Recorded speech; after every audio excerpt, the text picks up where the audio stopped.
ಈ ದೇಶ ಕಂಡ ಅಪ್ರತಿಮ ರಾಜಕಾರಣಿ, ಧೀಮಂತ ನಾಯಕ, ಶಿಸ್ತಿನ ಸಿಪಾಯಿ, ಮಾಜಿ ಸಿಎಂ ಎಸ್.ಎಂ. ಕೃಷ್ಣ ಅವರು ಕೊನೆ ಉಸಿರೆಳೆದಿರುವಂಥದ್ದು.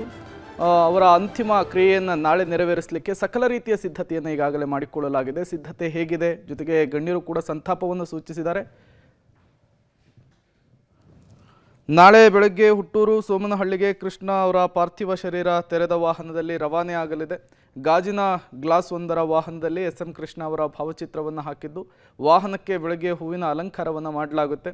ಬೆಳಗ್ಗೆ 8 ಗಂಟೆಗೆ ಅಂತಿಮ ಯಾತ್ರೆಗೆ ವಾಹನ ಸಜ್ಜಾಗುತ್ತೆ. ನಾಳೆ ಸಂಜೆ 4 ಗಂಟೆ ಅಷ್ಟೊತ್ತಿಗೆ ಹುಟ್ಟೂರಿನಲ್ಲಿ ಅಂತ್ಯಕ್ರಿಯೆಯನ್ನು ನೆರವೇರಿಸಲಿಕ್ಕೆ ಸಕಲ ರೀತಿಯ ಸಿದ್ಧತೆಗಳನ್ನು ಮಾಡಿಕೊಂಡಿರುವಂಥದ್ದು.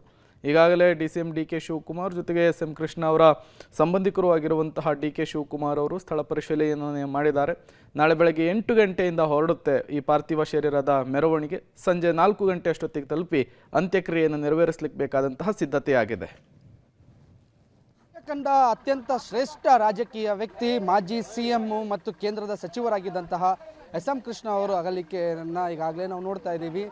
ಈಗ ಅವರ ಹುಟ್ಟೂರಿಗೆ ಕರ್ಕೊಂಡು ಹೋಗೋದಕ್ಕೆ ಒಂದು ವಾಹನ ಸಿದ್ಧತೆ ಆಗ್ತಿದೆ. ನೋಡ್ಬೋದು ದೃಶ್ಯಗಳಲ್ಲಿ.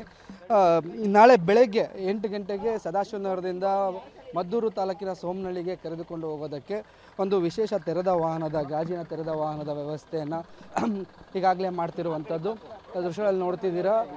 ಇದು ಎಸ್.ಎಂ. ಕೃಷ್ಣ ಅವರ ಅಂತಿಮ ಯಾತ್ರೆಗೆ ಸಿದ್ಧಗೊಳ್ತಿರುವಂತಹ ವಾಹನ. ಅವರ ಭಾವಚಿತ್ರಗಳನ್ನು ಈಗಾಗಲೇ ಗಾಡಿಗೆ ಹಂಚಿಕೊಂಡು ಬಂದಿರುವಂಥದ್ದು.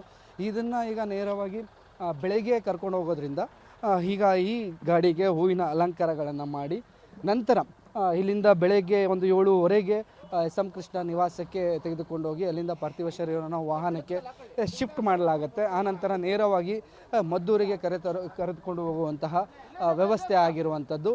ಮದ್ದೂರಿಗೆ ಹೋಗೋ ಮಾರ್ಗದಲ್ಲಿ ಈಗಾಗಲೇ ಡಿ.ಸಿ.ಎಂ. ನೀಡಿರುವಂಥ ಮಾಹಿತಿ ಪ್ರಕಾರ ಬಿಡದಿ, ರಾಮನಗರ ಮತ್ತು ಚನ್ನಪಟ್ಟಣದಲ್ಲಿ 5 ನಿಮಿಷ ಸಾರ್ವಜನಿಕರಿಗೆ ವೀಕ್ಷಣೆಗೆ, ಸಾರ್ವಜನಿಕರ ದರ್ಶನಕ್ಕೆ ಅವಕಾಶ ಮಾಡಿಕೊಡಲಾಗುತ್ತೆ.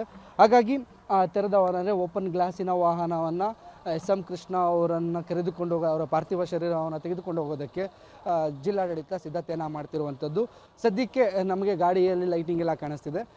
ಆ ನಂತರದಲ್ಲಿ ಅಂದರೆ ಬೆಳಗಿನ ಜಾವ ಅಷ್ಟರಲ್ಲಿ ಸಂಪೂರ್ಣವಾಗಿ ಹೂವಿನ ಅಲಂಕಾರಗಳನ್ನು ಮಾಡಿ ಆನಂತರ ಪಾರ್ಥಿವ ಶರೀರವನ್ನು ಈ ಗಾಡಿಗೆ ಶಿಫ್ಟ್ ಮಾಡಿ ಇಲ್ಲಿಂದ ಮದ್ದೂರಿಗೆ ತೆಗೆದುಕೊಂಡು ಹೋಗಿ ಅವರ ಹುಟ್ಟೂರಿಯಾದಂಥ ಸೋಮನಹಳ್ಳಿಗೆ ತೆಗೆದುಕೊಂಡು ಹೋಗಿ ಅಲ್ಲಿ ಅಂತಿಮ ದರ್ಶನ ವ್ಯವಸ್ಥೆ ಮಾಡಿ ಸಂಜೆ 4 ಗಂಟೆಗೆ ಅಂತ್ಯ ಸಂಸ್ಕಾರ ಮಾಡೋದಕ್ಕೆ ಈಗಾಗಲೇ ಕುಟುಂಬಸ್ಥರು ನಿರ್ಧಾರ ಮಾಡಿರುವಂಥದ್ದು. ಆ ಹಿನ್ನೆಲೆಯಲ್ಲಿ ಎಸ್.ಎಂ. ಕೃಷ್ಣ ಅವರ ಪಾರ್ಥಿವ ಶರೀರವನ್ನು ತೆಗೆದುಕೊಂಡು ಹೋಗೋದಕ್ಕೆ ಸದಾಶಿವನಗರಕ್ಕೆ ಅಂತಿಮ ಯಾತ್ರೆಗೆ ವಾಹನವನ್ನು ಕರೆಸ್ಕೊಂಡಿರುವಂಥದ್ದು.